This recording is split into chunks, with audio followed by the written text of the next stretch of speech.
Good evening student, KCG के online platform में आपका स्वागत है। मैं सुमित कुमार ज्योग्राफी की क्लास में आपका जो है हार्दिक स्वागत करता हूं। आ जाइए भाई, सब लोग जल्दी जल्दी ऑनलाइन आ जाइए, देखते हैं लाइव। जल्दी जल्दी आइए, लाइक करिए, शेयर करिए, सब्सक्राइब करिए। जो अपने साथ के लोग हैं उनको जो है ज्यादा से ज्यादा जोड़े। आइए भाई, आइए आइए आइए। टॉपिक का पता है क्या चल रहा था? टॉपिक हम देख रहे थे बच्चों। मैंने जो आपको बताया था वो हमने पढ़ा था अक्षांश और देशांतर, है ना। अक्षांश और देशांतर के साथ साथ में मैंने जो है कल आपको प्रैक्टिस शीट भी करा दी थी। और जो प्रैक्टिस शीट है उस प्रैक्टिस शीट में मैंने जो है आपको 50 के आसपास में क्वेश्चन करा दिए थे। और इसमें जो है साथ ही साथ मैंने कुछ न्यूमेरिकल्स करा दिए थे। अगर किसी की कोई प्रॉब्लम है कि प्रॉब्लम आ रही है सर हमको, तो आप जो है कमेंट में डाल सकते हैं और कमेंट में लिख सकते हैं कि जिस न्यूमेरिकल में जो भी प्रॉब्लम चल रही है। जैसा कि मैंने आपको बताया था कि हम जो हैं ज्योग्राफी पढ़ेंगे करेंगे, तो ज्योग्राफी सीखने में मैंने आपको ये कहा था कि हमें जो जाना है वो बाहर से घर की ओर आना है। बाहर से घर की ओर आते हुए जो टॉपिक मुझे आपके लिए सही लगा वो मैंने आपको स्टार्ट कर दिया। लेकिन एक टॉपिक और है जो थोड़ा सा जिस पर हमें ध्यान देना पड़ेगा, पृथ्वी की गतियां। पृथ्वी की गतियां, ठीक है बच्चों। मोशंस ऑफ अर्थ के नाम से जिन्हें हम जानते हैं। पृथ्वी की गतियों में अगर मैं आपसे बात करूं तो हमारे जो अर्थ है, हमारी जो पृथ्वी है, वो कितने प्रकार की गति करती है? दो प्रकार की गति करती है। दो प्रकार की गति जो है हम कैसे समझेंगे? दो प्रकार की गति करती है। एक जो गति हो जाएगी हमारी, वो हो जाएगी घूर्णन गति। और एक जो गति आ जाएगी नंबर 2 वाली, वो कौन सी आ जाएगी? परिक्रमण गति। ठीक है बच्चों। घूर्णन और परिक्रमण की अगर मैं बात करूं, रोटेशनल एंड रिवॉल्यूशन के नाम से इन्हें हम जो है जानते हैं। जो हमारी घूर्णन गति है, घूर्णन गति और परिक्रमण गति को इस तरीके से समझ सकते हैं। आपने सभी बच्चों ने बचपन में लट्टू जरूर चलाया होगा, लट्टू चलता हुआ देखा होगा। जब तक लट्टू जो है अपनी कील पर, अपनी एक्सिस पर एक ही जगह क्या कर रहा है? दौड़ रहा है। ठीक है बच्चों। तो वो कौन सी गति हो जाएगी? वो हो जाएगी घूर्णन गति। और जब वो अपनी कील पर, अपनी एक्सिस पर घूमने के साथ साथ आप देखते हैं वो चारों तरफ भी क्या कर रहा है? गति कर रहा है। तो वो कौन सी हो जाएगी? परिक्रमण गति। अब ये जो पृथ्वी है वो परिक्रमण करती किसका है? तो पृथ्वी जो हमारी परिक्रमण करती है वो करती है सूर्य का। समझने पर ध्यान देंगे। घूर्णन गति की बात कर लेते हैं। घूर्णन गति की बात कर लेते हैं। घूर्णन गति है क्या? तो घूर्णन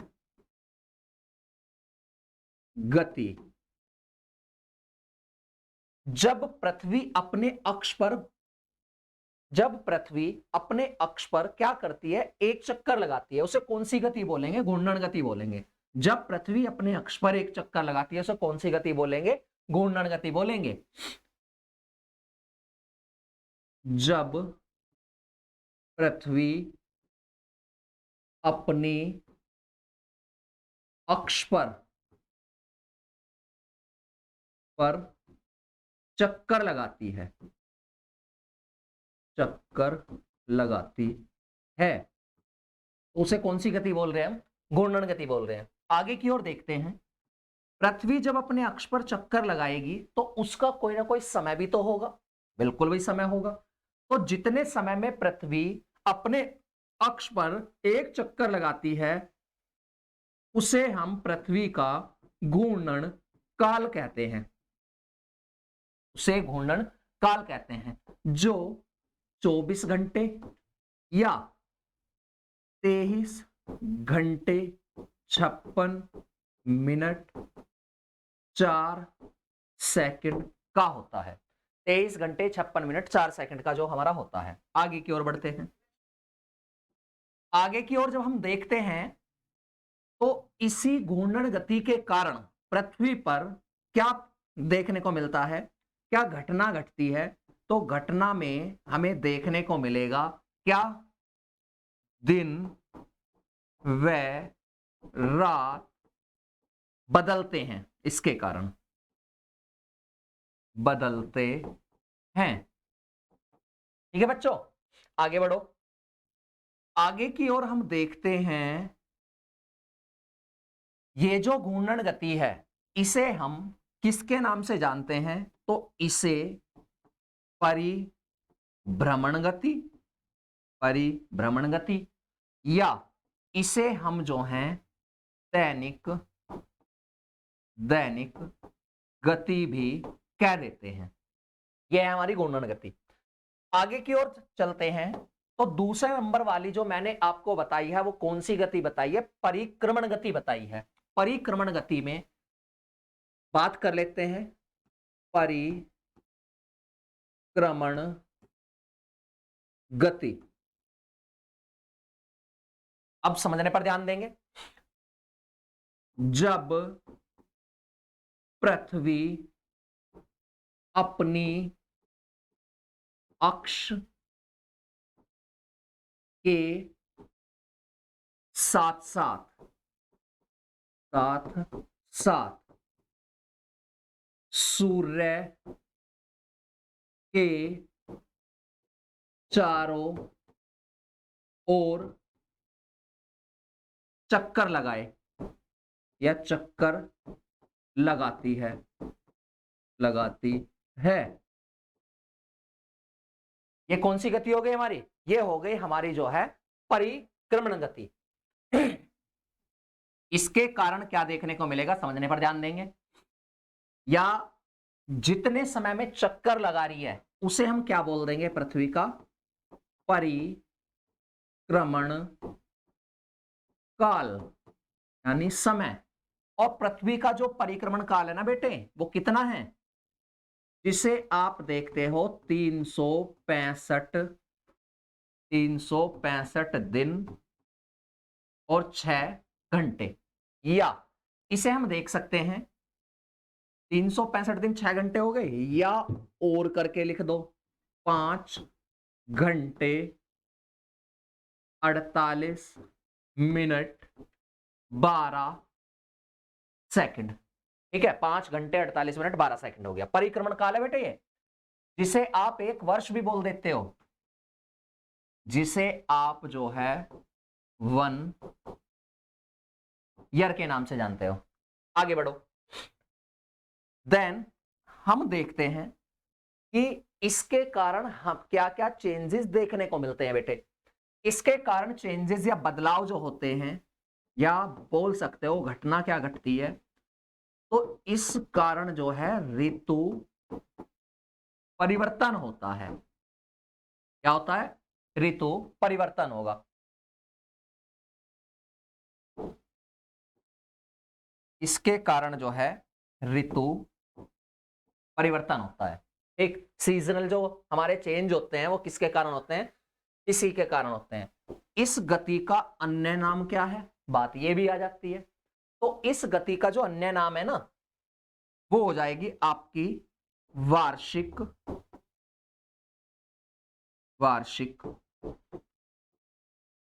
गति। ठीक है, 2 प्रकार की हमने गतियां देखी। गतियों में मैंने आपको बताया कि जब पृथ्वी अपनी एक्सिस पर चक्कर लगाती है तो उसे हम क्या बोल देते हैं? उसे बोलते हैं घूर्णन गति। और जब पृथ्वी अपनी एक्सिस पर घूमने के साथ साथ सूर्य के चारों ओर भी क्या कर रही है? चक्कर लगा रही है, वो कौन सी गति हो जाएगी? वो हो जाएगी हमारी परिक्रमण गति। अब इसमें अगर मैं बात करूं आपका जो है घूर्णन गति में और परिक्रमण गति में, पीछे आ जाते हैं। घूर्णन गति में मैंने यहां पर आपको बताया है क्या बदल रहे हैं? दिन व रात बदलते हैं। एक परिक्रमण गति में मैंने आपको बताया क्या बदलता है? ऋतु परिवर्तन होता है। अब ये भी तो क्वेश्चन आता है माइंड में थोड़ा सा कि ऋतु परिवर्तन हो कैसे रहा है, या मैं बात करूं जो दिन व रात हैं वो बदल कैसे रहे हैं। तो दिन व रात का बदलना या ऋतु परिवर्तन का होना वो हम देखते हैं। अब समझने पर ध्यान देंगे सब लोग। आगे की ओर हम पढ़ेंगे अब इसी टॉपिक में ऋतु परिवर्तन, सीजनल चेंजेस और दिन रात का बदलना।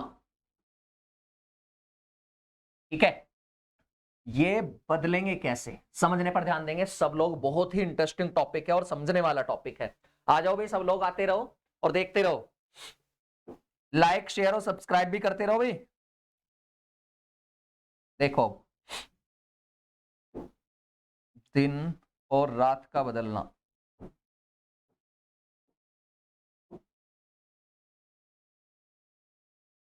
ये मैंने कौन ले लिया, ये सन ले लिया। ये कौन हो गया हमारा, सूर्य हो गया या सन हो गया। ये मैंने ले ली इधर की ओर जो है पृथ्वी ले ली। एक, नेक्स्ट सन हो गया, अर्थ हो गई। नेक्स्ट आगे देखते हैं, ये भी मैंने इधर की ओर क्या ले लिया मैंने, ये हमारी अर्थ हो गई। ये इधर की ओर जो हो गई हमारी क्या हो गई,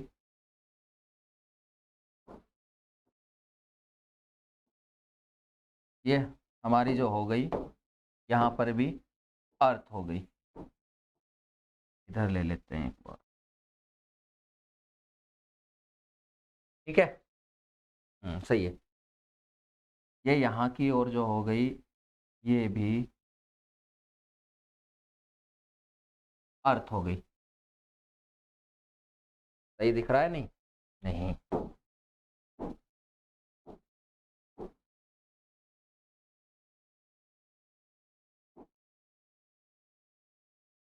एन से लेते हैं चलो। देखो यहां हो गई एक पोजीशन, दूसरी वाली यहां पर हो गई,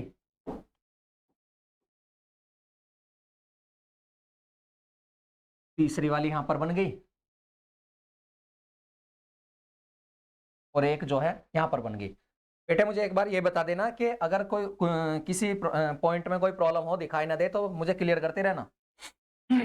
अब जब हम देखते हैं, मैंने आपको बताया कि पृथ्वी क्या कर रही है, सूर्य के चारों ओर जो है गति कर रही है।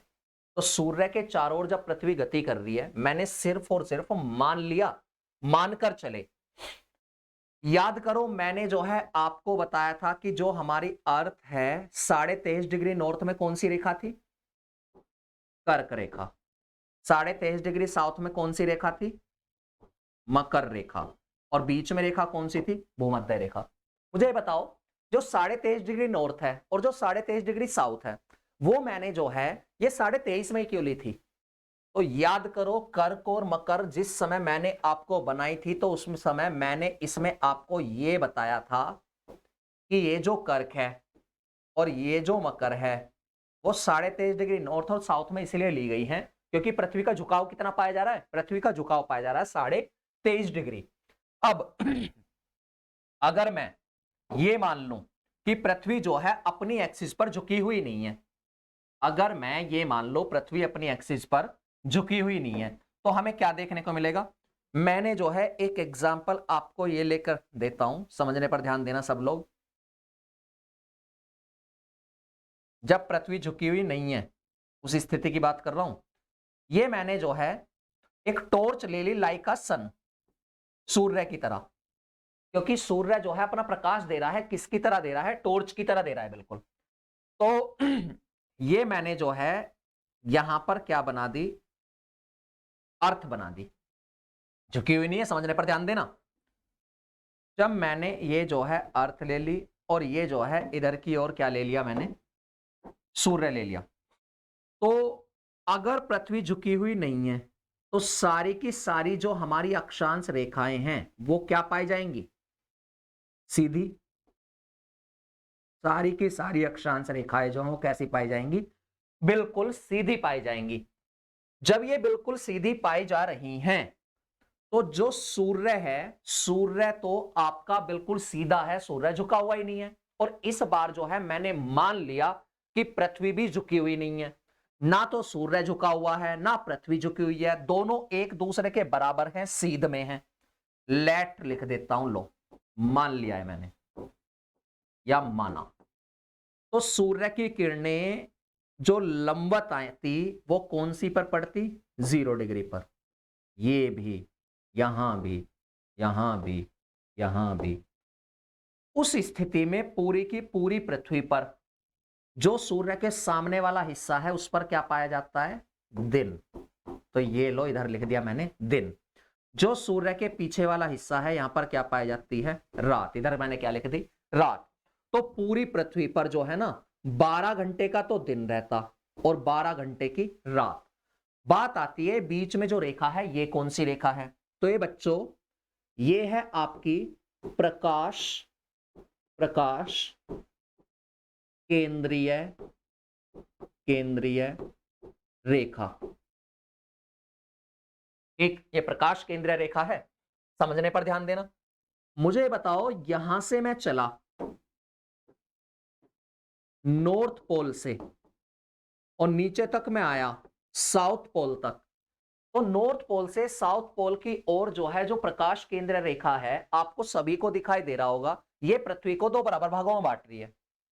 देखो भाई बांट रही है नहीं, ये पृथ्वी को क्या काम कर रही है? 2 बराबर भागों में बांट रही है। जब 2 बराबर भागों में बांट रही है तो इधर वाला जो पोर्शन है ये वाला रात वाला, तो पूरी पृथ्वी पर 12 घंटे की क्या होती? रात। और ये वाला जो पोर्शन है कौन से वाला? ये पोर्शन आपका जो है दिन वाला, तो पूरी पृथ्वी पर आपकी क्या पाया जाता? 12 घंटे का दिन पाया जाता। समझे नहीं समझे? अगर पृथ्वी झुकी हुई ना होती तो, लेकिन पृथ्वी जो है अपनी अक्ष पर कितने डिग्री झुकी हुई है? 23.5 डिग्री झुकी हुई है।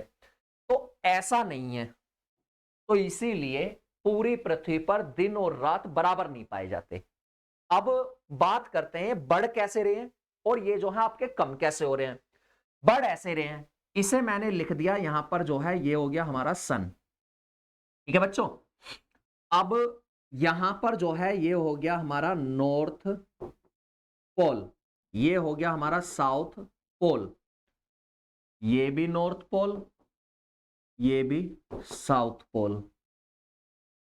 North pole, south pole, north pole and south pole. अब देखो जब पृथ्वी जो है 23.5 डिग्री झुकी हुई है, समझे नहीं?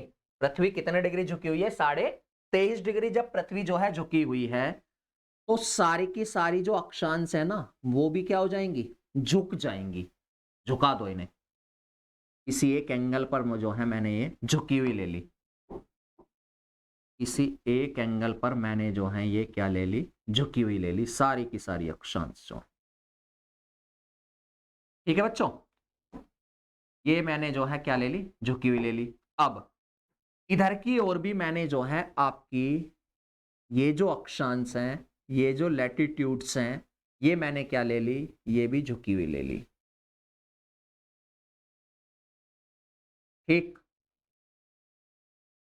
बीच में कौन सी रेखा? बीच में हो गई हमारी जो है भूमध्य रेखा। ये लो बीच में हो गई हमारी कौन सी? भूमध्य रेखा। यहां पर भी मैंने जो है ये कौन सी ले ली? ये जो है भूमध्य रेखा हो गई। भूमध्य रेखा, ये भूमध्य रेखा, ये भी भूमध्य रेखा 0 डिग्री और ये भी हमारी कौन सी हो गई? 0 डिग्री। अब थोड़ा सा समझने पर ध्यान देंगे, बस थोड़ा सा।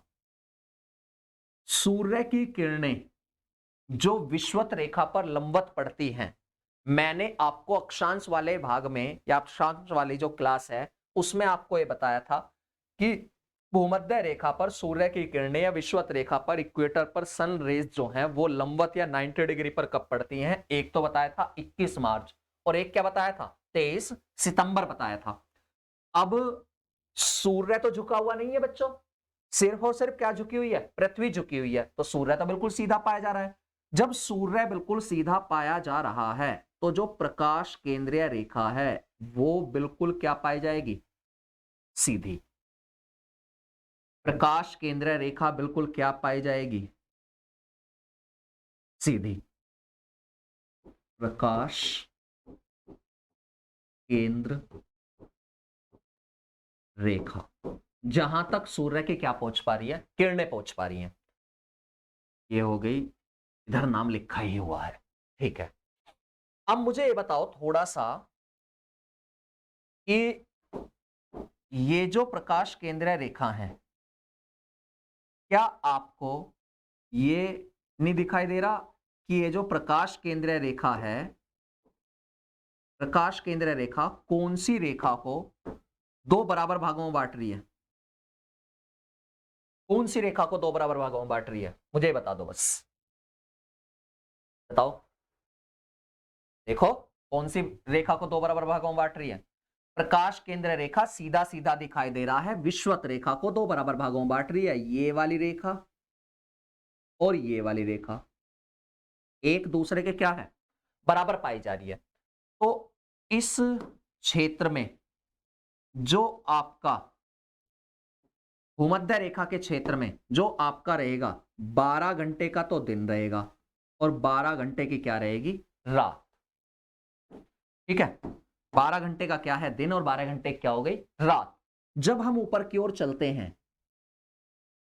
कर्क रेखा पर, ये कर्क रेखा हो गई।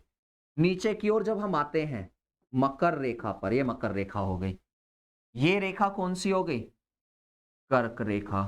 ये रेखा कौन सी हो गई नीचे वाली? मकर रेखा। तो ये वाली जो ऊपर वाली लाइन है आपको दिखाई दे रहा होगा, ऊपर वाली लाइन हमारी क्या हो चुकी है? थोड़ी सी बढ़ चुकी है, ये वाली बढ़ गई।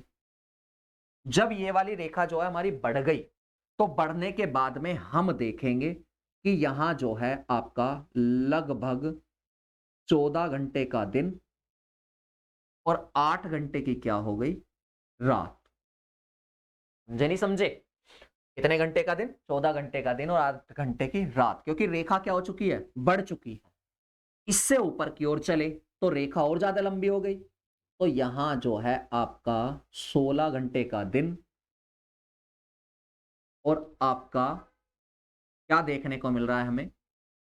8 की नहीं, सॉरी, ये 10 की रहेगी, 10 घंटे की रात। 16 घंटे का दिन और 8 घंटे की रात हो गई।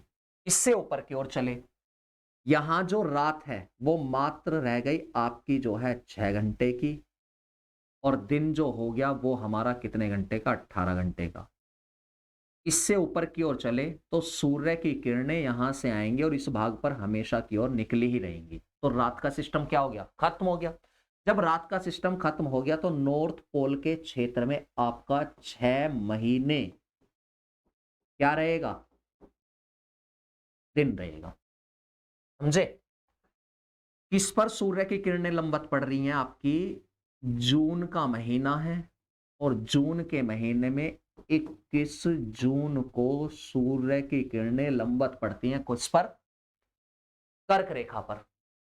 नीचे की ओर आ जाओ, यहां जो है आपको दिन छोटे दिखाई दे रहे होंगे और रात क्या दिखाई दे रही होंगी? बड़ी। 12 से नीचे आए 10 घंटे का दिन, 14 घंटे की रात, 6 घंटे का दिन, 18 घंटे की रात।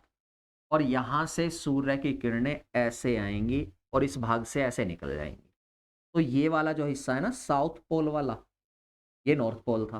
साउथ पोल पर सूर्य की किरणें आपकी पहुंचेंगी नहीं।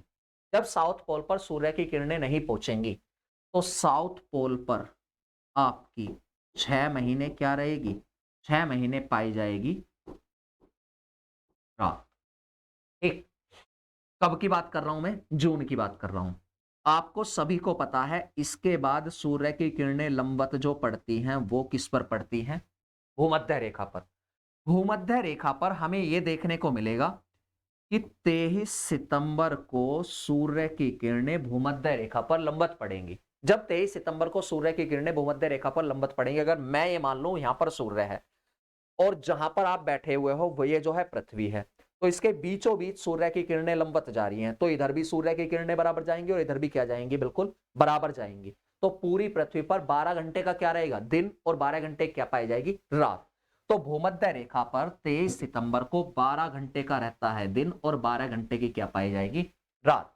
सितंबर के बाद में अक्टूबर आया, नवंबर आया, और समय आ गया कौन सा, दिसंबर का। दिसंबर के समय में यहां पर जब समय था जून का, तो पृथ्वी ऐसे झुकी हुई थी, ऐसे ऐसे ऐसे ऐसे ऐसे ऐसे, अब यहां पर आ गई। जब यहां पर आ गई तो जो उत्तरी गोलार्ध है, नॉर्थ हेमिस्फेयर है, वो भाग चला गया आगे, और जो दक्षिणी गोलार्ध है वो भाग आ गया सूर्य के बिल्कुल जस्ट सामने। तो सूर्य की किरणें इस स्थिति में जो लंबवत पड़ेंगी वो किस पर पड़ेंगी, मकर रेखा पर। मकर रेखा पर कब पड़ती हैं, 22 दिसंबर को। आज समय आपको दिखाई दे रहा है 30 दिसंबर का। 22 दिसंबर जस्ट अभी 8 दिन पहले ही गया है। तो 22 दिसंबर को मकर रेखा के क्षेत्र का सबसे बड़ा दिन पाया गया होगा। और 22 दिसंबर को मकर रेखा के क्षेत्र का सबसे बड़ा दिन किस किस देश का, याद करो, कल मैंने आपको बताया था मकर रेखा पर स्थित देश कौन कौन से, एक क्वेश्चन आया था हमारा। तो उसमें जो है आपका चिली भी था, अर्जेंटीना भी था, दक्षिण अफ्रीका भी था, और चलते हैं आगे की ओर, अगर जब हम बढ़ते हैं तो हमें देखने को मिलता है क्या है, ऑस्ट्रेलिया भी था। तो ऑस्ट्रेलिया के क्षेत्र का 22 दिसंबर को सबसे बड़ा दिन रहा होगा, इसीलिए वहां पर पीक पॉइंट वाली क्या पड़ रही होगी, गर्मी पड़ रही होगी। और अपने यहाँ जो है ना, अब करंट में देख रहे हैं दिसंबर के समय में, तो हमारे यहाँ जो है अच्छी खासी पीक पॉइंट वाली क्या आ चुकी है, सर्दी आ चुकी है। क्यों, क्योंकि सूर्य का जो भाग है ना, वो पृथ्वी का जो भाग है ना, हमारे वाला जिस पर हम स्थित है उत्तरी गोलार्ध वाला, वो कहां जा चुका है, आगे जा चुका है। इस स्थिति में भी विषुवत रेखा के क्षेत्र में 12 घंटे का दिन रहेगा और 12 घंटे क्या पाई जाएगी, रात। जब 12 घंटे का दिन हो गया और 12 घंटे की आपकी जो है रात हो गई, तो नीचे की ओर आओ, मकर रेखा के क्षेत्र में यहां दिन वाली रेखा जो है वो क्या है, दिन वाली रेखा अच्छी खासी पाई जा रही है, बड़ी। और दिन वाली रेखा अच्छी खासी बड़ी पाई जाने के कारण, दिन वाली रेखा अच्छी खासी बड़ी पाई जाने के कारण क्या देखने को मिलेगा, 14 घंटे का दिन और 10 घंटे की रात। नीचे की ओर जब हम आएंगे, आपका जो है लगभग 18 घंटे का दिन और 6 घंटे की रात। नीचे की ओर जब आप लगातार बढ़ोगे तो साउथ पोल पर सूर्य की किरणें हमेशा जो है निकली रहेंगी। अब साउथ पोल पर 6 महीने क्या रहेगा, 6 महीने रहेगा आपका जो है दिन। और नॉर्थ पोल के क्षेत्र में, नॉर्थ पोल के क्षेत्र में आपका क्या पाया जाएगा, नॉर्थ पोल के क्षेत्र में अब 6 महीने क्या रहेगी, रात। देखो देखते हैं कैसे। जब यहां 12 घंटे का दिन और 12 घंटे की रात है, ऊपर की ओर आप देख रहे हो दिन वाली ड्यूरेशन क्या हो चुकी है, घट चुकी है। ऊपर की ओर देखोगे दिन वाली ड्यूरेशन और ज्यादा घट गई और लगातार क्या होती जा रही है, कम होती जा रही है। यहां से सूर्य की किरणें आएंगी, इस पार्ट से टकराकर ऐसे निकल जाएंगी। तो यहां जो है ना, यहां सूर्य की किरणें पहुंचेंगी ही नहीं। जब यहां सूर्य की किरणें नहीं पहुंच पाएंगी, तो ये वाला जो आपका हिस्सा होगा, यहां पर क्या पाई जाएगी, 6 महीने रात पाई जाएगी। समझे नहीं समझे, यहां पर 6 महीने क्या पाई जाएगी, रात पाई जाएगी बच्चों। आगे की ओर जब हम बढ़ते हैं तो आपका दिसंबर के बाद में आ गया जनवरी, फरवरी, मार्च। मार्च के महीने में विषुवत रेखा के क्षेत्र में सूर्य की किरणें लंबवत पड़ेंगी। लंबवत पड़ने के कारण 12 घंटे का दिन रहेगा और 12 घंटे क्या पाई जाएगी, रात। इसीलिए भूमध्य रेखा के क्षेत्र में सूर्य की किरणें लंबवत पड़ने के कारण पूरी पृथ्वी पर 12 घंटे का दिन है और 12 घंटे क्या पाई जा रही है, रात पाई जा रही है। आगे की ओर बढ़े, यह जो है आपका क्या हो गया, मैंने बताया था मार्च में। और मार्च में भी कौन सा समय है, मार्च में भी ये आपका समय जो पाया जा रहा है वो पाया जा रहा है कब का, 21 मार्च का। ठीक है, 21 मार्च का जो है समय पाया जा रहा है। आगे की ओर बढ़ते हैं। अब मार्च के बाद में आपका जो समय आया वो कौन सा आ गया, अप्रैल। अप्रैल के बाद में जो आ गया वो कौन सा आ गया, मई। और मई के बाद में कौन सा आ गया, जून आ गया। हमें देखने को मिलता है इस पूरे एक साल में जो है पृथ्वी की कितनी स्थितियां बनी हैं, 12 स्थितियां बनी हैं। 12 स्थितियों में जब मार्च से हम चल रहे हैं किसकी ओर, जून की ओर, तो लगातार गर्मी क्या होती है, बढ़ती है। ऋतु आती है कौन सी ऋतु, ग्रीष्म ऋतु। एक इस जून से जब हम बढ़ते हैं किसकी ओर, सितंबर की ओर, तो ऋतु आती है कौन सी, शरद। सितंबर से हम बढ़े किसकी ओर, दिसंबर की ओर। तो दिसंबर की ओर बढ़ने पर ऋतु जो आएगी वो कौन सी आएगी, हमारी जो है शीत। ठीक, इस के बाद में हम देखते हैं सूर्य की किरणें इधर की ओर जब चली तो ऋतु जो आएगी दिसंबर के बाद में वो कौन सी आती है, हमारी बसंत ऋतु। क्या मैंने आपको घूर्णन और परिक्रमण में यही नहीं बताया था? घूर्णन गति वह गति है जब पृथ्वी अपने अक्ष पर क्या कर रही है, चक्कर लगा रही है। परिक्रमण गति वह गति है जब पृथ्वी अपने अक्ष पर घूमने के साथ साथ सूर्य के चारों ओर क्या करती है, चक्कर लगाती है। तो घूर्णन गति के कारण दिन और रात बताए थे और परिक्रमण गति के कारण ऋतु परिवर्तन होना बताया था। इस डायग्राम में मैंने आपको देने की कोशिश की है कि दिन और रात कैसे तो बढ़ रहे हैं हमारे और कैसे क्या हो रहे हैं, कम हो रहे हैं। और ये जो आपका पूरा वाला डायग्राम है, सिंगल में दिन और रात बताए हैं, पूरे वाले डायग्राम में मैंने आपको ये बताया है कि दिन जो है हमारे क्या होते, वो सॉरी ऋतु जो हमारी कैसे कैसे बदलती है, कैसे ग्रीष्म आई, ग्रीष्म के बाद शरद आई, शरद के बाद में शीत आई, शीत के बाद में कौन सी आ गई, बसंत आ गई। अब ये जो सूर्य की किरणें पृथ्वी पर लंबवत पड़ रही है ना, इन्हें ज्योग्राफिकल लैंग्वेज में कुछ जो है नेम दिए गए हैं। नेम क्या दिए गए हैं, समझने पर ध्यान देंगे बेटे। 21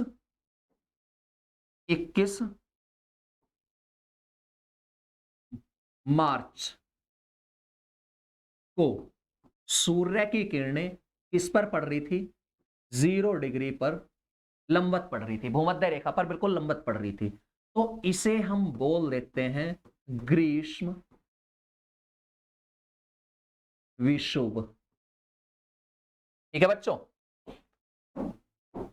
जब समय आया आपका जो है 21 जून का, 21 जून को सूर्य की किरणें किस पर लंबवत पड़ी, आपकी जो लंबवत पड़ी वो पड़ती हैं किस पर, मैंने देख लिया लंबवत पड़ रही हैं वो किस पर, कर्क रेखा पर। जब कर्क रेखा पर सूर्य की किरणें लंबवत पड़ेंगी तो हमें देखने को मिलता है क्या पाया जाएगा, उत्तरी गोलार्ध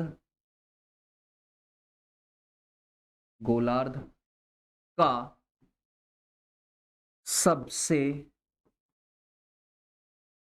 बड़ा दिन।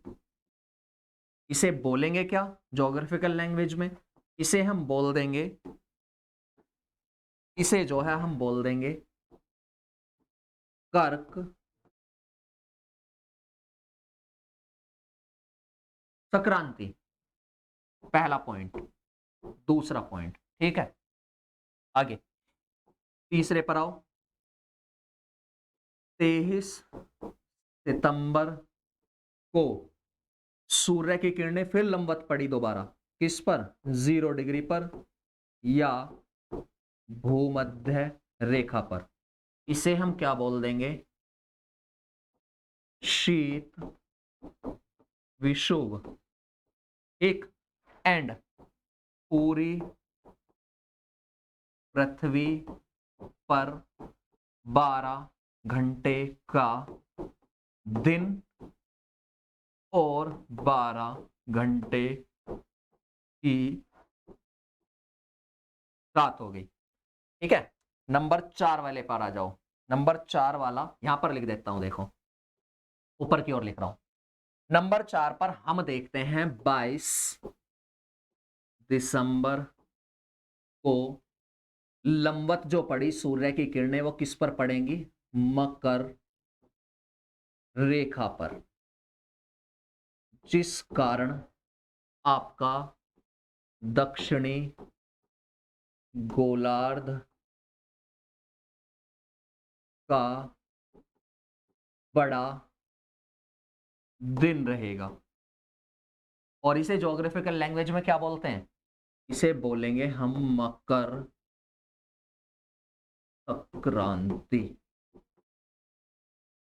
देखो बच्चों, अगर ऐसा हो जाता है कभी कभी टेक्निकल इशू के कारण पीडीएफ नहीं मिल पाती है, आपको बोर्ड पर लिखा रहा हूं, बोर्ड पर लिखा रहे हो, आप इतना भी तो कर सकते हो कि आप इसका स्क्रीनशॉट लेकर नोट्स बना लो।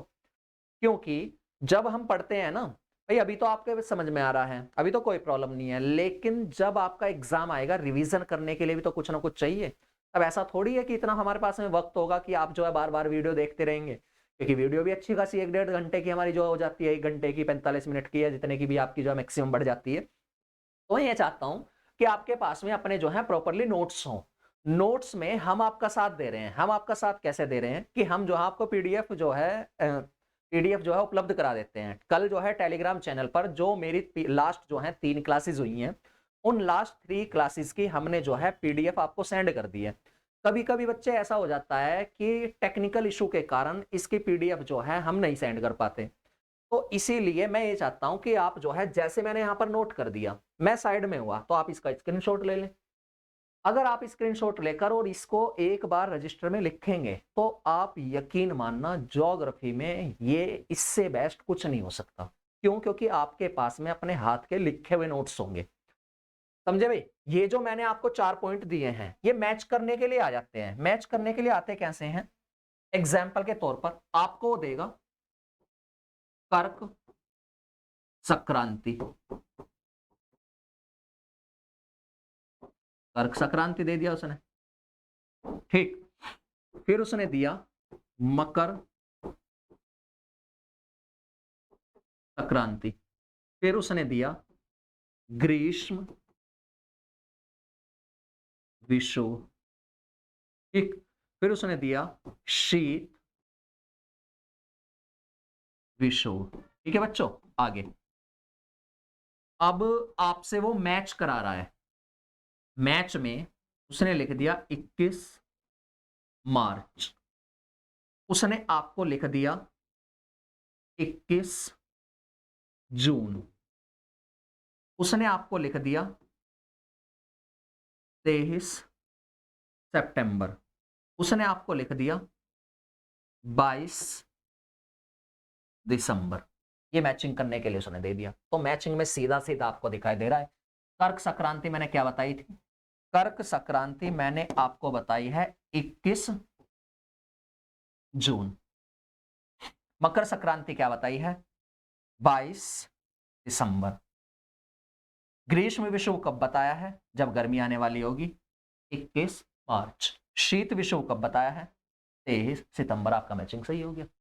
ये क्वेश्चन यहां से बनते हैं, समझे? तो दिन और रात की घटना वाली जो ये है वो आपके किस कारण देखने को मिलेगी? घूर्णन गति के कारण, ठीक। ऋतु परिवर्तन किस कारण हो गए? परिक्रमण गति के कारण, ठीक है भाई। दोनों गतियां हमारी कंप्लीट हो चुकी हैं। ये बच्चे मैंने यहां पर जो है इसलिए बताया, आपके मन में क्वेश्चन ये चल रहा होगा कि टॉपिक जो है यहां पर सर ने बीच में क्यों डाल दिया। वो मैंने इसलिए डाला, अब हम आगे की ओर जो है ना प्योर मैपिंग करने वाले हैं। जब हम मैपिंग करेंगे ना तो बार बार मैं इसका जिक्र करता कि उत्तरी गोलार्ध का मैंने जो है 21 जून जो है सबसे बड़ा दिन बताया था, या मैंने आपको जो है विषुवत रेखा के क्षेत्र में 12 घंटे का दिन 12 घंटे की रात बताई थी। एक बार और एक पॉइंट और बताना है। हाँ, पृथ्वी कैसी भी गति करे, चाहे घूर्णन कर रही हो और चाहे परिक्रमण कर रही हो, क्या विषुवत रेखा के क्षेत्र में 12 घंटे का दिन 12 घंटे की रात नहीं है? बिल्कुल। क्या यहां पर 12 घंटे का दिन 12 घंटे की रात नहीं है? बिल्कुल। क्या सितंबर के महीने में विषुवत रेखा पर 12 घंटे का दिन 12 घंटे की रात नहीं है? बिल्कुल। क्या दिसंबर के महीने में विषुवत रेखा के क्षेत्र में 12 घंटे का दिन 12 घंटे की रात नहीं है? बिल्कुल। तो जब मैंने आपको जो है अक्षांश वाली क्लास शुरू कराई थी तो उसमें मैंने आपको बताया था विषुवत रेखा के क्षेत्र में पूरे वर्ष भर गर्मी पड़ती है। क्यों? क्योंकि पृथ्वी किसी प्रकार की गति कर ले विषुवत रेखा के क्षेत्र में तो पूरे वर्ष भर 12 घंटे का दिन और 12 घंटे क्या पाई जाएगी? रात। जिस कारण मैंने आपको बताया था गर्मी जितनी ज्यादा टेम्परेचर उतना ज्यादा, उतनी ज्यादा आपकी क्या पाई जा रही है? वर्षा पाई जा रही है। जितनी ज्यादा वर्षा होगी उतने ज्यादा वनस्पति मिलेंगी, यानी पेड़ पौधे, और पेड़ पौधे जितने ज्यादा मिलेंगे उतनी ज्यादा क्या पाए जाएंगे? जीव जंतु। जीव जंतु जितने ज्यादा, सबसे मिलकर बन जाएगी बायोडाइवर्सिटी, जिसे हम बोल देते हैं जैव विविधता। जैव विविधता होती क्या है? जीव जंतुओं की विभिन्न प्रजातियां और पेड़ पौधों की विभिन्न प्रजातियां मिलकर किसका निर्माण करती हैं? जैव विविधता का। अब जैव विविधता यहीं पर क्यों पाई जा रही है? अपने यहां नहीं देखते क्या भाई? जब हमारे यहाँ पर जून के महीने में अच्छी खासी गर्मी पड़ती है, या मई के महीने में गर्मी जो है शुरू हो जाती है, अप्रैल के महीने में शुरू हो जाती है जब, तो मानसून के आते आते आते आते आप देखोगे जंगलों में सभी कीट बहुत ज्यादा संख्या में देखने को मिलते हैं। और करंट में चल रहा है दिसंबर के महीने में आपको यह देखने को मिलेगा कि भाई शीत ऋतु आ गई है। शीत ऋतु में आप देखो कीट क्या, ना तो जंगलों में सांप वगैरह कुछ भी देखने को नहीं मिलता। क्यों नहीं मिलता? क्योंकि शीत ऋतु में ये जो जितने भी सरीसृप हैं वो क्या हो जाएंगे? छिप जाते हैं। और ग्रीष्म ऋतु जैसी आएगी वो बाहर निकल आते हैं। जहां पर पूरे वर्ष भर गर्मी है वहां पर तो पूरे वर्ष भर बाहर रहेंगे। समझे नहीं समझे? तो इसीलिए यहां पर क्या पाई जाएगी, सबसे ज्यादा जैव विविधता जो है हमें देखने को मिलेगी। अब मैंने आपको जिस दिन फर्स्ट क्लास हुई थी उस दिन आपसे ये कहा था कि ज्योग्राफी सीखेंगे। तो ज्योग्राफी बेटे ऐसे ही नहीं सीखनी है कि मैं यहां पर जो है आपको सिखाने में लगा हुआ हूं और जो मैं कह रहा हूं वो आप कर नहीं रहे हो। आपको काम क्या करना है, एटलस जरूर ले लेना है बच्चे। या तो एटलस ले लो आप, या वर्ल्ड ज्योग्राफी का एक तो जो है पॉलिटिकल मैप और एक जो है फिजिकल मैप, दोनों मैप जो है आपके पास में होने चाहिए। क्यों? क्योंकि अब जो क्लास लगेगी आज के बाद में, जैसा कि आपने शेड्यूल में देखा होगा, मेरा शेड्यूल मंडे टू फ्राइडे ही रहेगा। ठीक है, मंडे टू फ्राइडे जब मेरा शेड्यूल रहेगा तो अब मिलेंगे हम कब, मंडे में। और मंडे में मैं ये चाहता हूं हर एक बच्चे के पास में, अगर वो मुझे देखे या मेरी वीडियो बाद में देखे, चाहे रिकॉर्ड देखे और चाहे वो जो है अब लाइव मुझे देख रहा है, उसके पास में क्या होना चाहिए, मैप जरूर होना चाहिए। अगर मैप नहीं हुआ और ज्योग्राफी का सिलेबस कंप्लीट हो गया, फिर आप मुझे दोष मत देना कि हाँ भाई हम जो है ज्योग्राफी हमारी अच्छे से नहीं हो पाई। इसीलिए मैं बार बार यही बोलूंगा कि आपके पास में अपना क्या होना चाहिए, एटलस होना चाहिए। एटलस में जो हमारी मंडे वाली क्लास होगी उसमें हम जो है पूरे वर्ल्ड मैप को समझेंगे, क्या क्या स्थितियां पाई जा रही हैं, और देन फिर एक एक महाद्वीप उठाते रहेंगे अकॉर्डिंग टू मैप, मैं बताता रहूंगा और आप जो है अपने नोट्स बनाते रहेंगे सब लोग। गौरव सर की क्लास है 7 बजे से, तो कहीं जाना नहीं है, ध्यान रखना। 7 बजे से रीजनिंग की क्लास है, मिलते हैं मंडे में। Thanks for watching, bye.